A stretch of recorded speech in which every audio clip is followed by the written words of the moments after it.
Joe, how's your day going aside from answering the same questions over and over and over again today? Hi. Well, I must admit, I am a bit jet lagged. I flew in from London yesterday, and I'm in LA, so I'm a little bit jet lagged, but I'm rolling with it. You're rolling with it, and we're here to Yes. talk about Mussolini, the acclaimed series that you are at the helm of. Now, am I correct that the roots of it go back to 2021? Yeah, if not earlier. I was promoting a movie I made called Cyrano at the various film festivals, and Sorrentino was promoting The Hand of God, and his great producer Lorenzo Mieli and I became friends. And Lorenzo was developing this show about Mussolini and asked if I'd be interested, and I thought it was such a wild idea to go and make a show in Italy, all in Italian, when I don't actually speak a word of the language, but I'm fascinated by it, and by the story, that I kind of threw caution to the wind and agreed. So we're going to come back to that, but something I'm curious about, how much did you know of what we see on the screen before you made it? Very little, honestly, but I'd always had this kind of lingering curiosity about Mussolini, and when we were kids, we used to kind of use the word fascist or fascism Sure. as a kind of pejorative term towards any authoritarian figure. So our teachers were fascists, or the police were fascist pigs, or you know. But I don't think we really understand it, and we kind of trivialize the word. And then since I guess 2016, that word has emerged back into the public consciousness, and it felt important to try and understand what it really meant and where it came from. So, as you pointed out, Italian text that this is based on, you don't speak Italian. So, did you have the scripts translated to you Yes. and then you refine them a little bit? Yep. We would go back and forth between English and Italian translations, but luckily the writers are fluent in English, and so I was able to speak quite clearly and directly with them. And I understood, through an English text and an Italian text and a translator who would help illuminate the nuances of the language.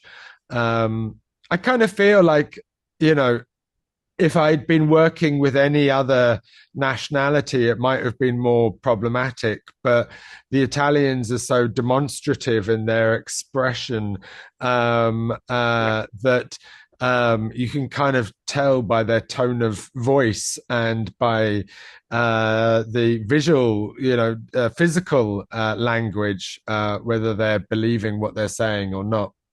You mean they talk with their hands? Yeah, kind of. Yeah.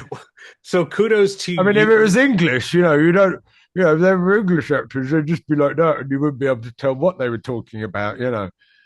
for sure. So, kudos go to you on having the hard task of dealing with language text that was not your native language, Also, condensing years. I remember Danny Boyle doing Slumdog Millionaire, which was all in, or not all, but a lot of it was in Hindi. And Yeah, I thought, well, if Danny can do, Hindi, then I can do Italian. sure. But you also had the task of, hey, years of history have to be condensed into 8 episodes, and we have to do authenticity, and it has to be visually striking. There was a lot of factors. What was the most challenging part of Mussolini for you? Um, I think, we were walking a very fine line between, um, not wanting to preach, not Mhm, wanting to become too didactic, mhm. and at the same time allow the audience into the parallels that exist between then and now, Sure. and also to make sure that we fulfilled our first need, which was to entertain. So it was a kind of combination of all those factors, making sure that Mussolini was never just a clown, and at the same time allowing the audience at times to be seduced by him. Mhm. And then to remind them to think about, consider their own reaction, to apply critical distance, and to question their own responses. Sure. A question a different direction for you. As a person who always reads the credits and go, "Oh, who did the music to this?" I didn't Yeah, realize one of the Chemical Brothers yeah. scored this production. When in the process did Tom come on board? Right at the beginning, it was almost the first idea I had. Uh, Oh, before any images, was the sound, and that really came about through my reading and studying of the kind of cultural world that Mussolini was coming from, the futurists, who were obsessed with the dynamism, the kinetic dynamism of machines, mhm. uh, and this energy I felt was really important to convey to a contemporary audience. And I thought if we used period sound, period music, it would still feel kind of old fashioned, and it would feel very slow, in the same way that a car at that time would only go about 20 miles an hour, 30 miles an hour, and yet it felt like miraculously fast to them. And so the choice of using Tom Rowlands as composer unlocked the whole thing for me, really. And the visuals came from the music. So the sound came first. Last question I have before I let you go. Usually things are under embargo and you have to wait for the Hollywood Reporter or whatever, the Variety thing to lift. But are we allowed to know the next project that you'll be directing, Joe? Uh, uh, if I knew, then Oh, you would.